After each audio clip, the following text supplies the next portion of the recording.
Ano luto mo? Hindi, tinanggal ko. Pati yung tinata. Wala naman nakatala. Nagluto ito aking ano. Good morning mga idol, mga kababayan natin, mga kaibigan. Magandang umaga po sa inyo lahat at tayo talaga mapakahirap po ng ating buhay na ito.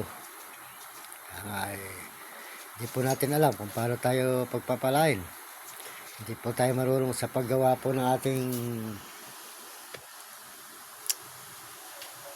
makasahod dito, kung paano may nagpapadali. Hindi po natin alam kung paano natin makukuha. Tayo po ay pinagloloko lang.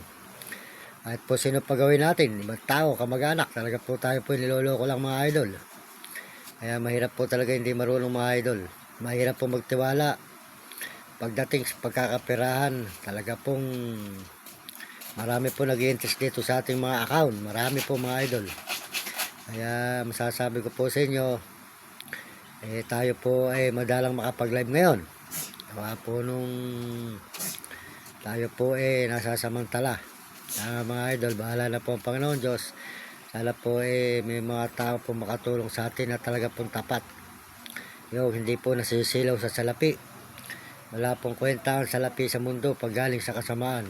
Kaya mga idol, mas masarap po yung mabuhay tayo ng marangal at merong katangi-tanging anis.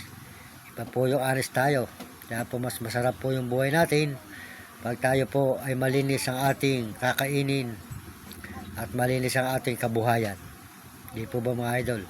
Sana po dumating ang araw na may tao po na makatulong sa atin, na tayo po ay madalakat. Tsaka po nung tayo hindi makalakad, gawa po sa San Fernando po binawal na po ngayon.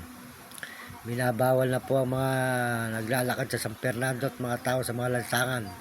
Binabawal na po sa San Fernando, Pampanga. Kaya po ngayon tayo po yan dito po ngayon at bukas po lalakad tayo. Mag-ikot-ikot po muna tayo kung saan po tayo makaikot-ikot. Nga po mga idol, pakahirap po namin kalagayan. Salamat po sa lahat ng mga sumusuporta at mga nanonood sa aking mga video. Salamat. Sana po maunawaan nyo ang aking kalagayan na ito. Na tayo po ay napagluloko lang dito sa gumagawa po. Kahit sino po pagawin natin, wala. Talaga po tayo po ay niloloko lang mga idol. Huwag po kayo maniniwala sa kanila na tayo po sinanamantala ang ating account. Ninanako po nila yung ating account po mga idol. Diretsahan na po tayo. Ang ating account po ay ninanako po ng mga gumagawa. Kaya huwag po kayo maniniwala rin sa mga nag-i-interest na nagnanakaw sa mga account natin. Nagpapatulong tayo. Nasamantala lang po tayo. Mapakahirap po talaga. Salamat po sa inyo. At ang Diyos po hindi natutulog. Alam ko po may tao rin po na mabait na tutulong sa akin. Kaya hindi po ako makapag-live ng madalas. Gawa po ng tayo po ay naloloko lang. Maraming salamat po sa inyo lahat at pagpalain kayo ng Diyos. Ang inyong lingkod, Mario Mendoza Vlog. Nagpapasalamat na marami sa lahat ng sumusuporta at mga nagme-message at magbibigay ng tulong. Sana po ay ako'y tawagan na lang ninyo. Salamat po sa inyo at tayo po hindi talaga marunong gumawa ng mga chikas, o kaya sa mga chikas o kayo magpapadala sa mga chikas. At marami po nag-i-interest dito sa ating account. Marami po na nangangarap. Kasi po hindi ka tayo marunong. Salamat po sa inyo lahat. Pagpalain kayo ng Diyos. Ang inyong lingkod, Mario Mendoza Vlog.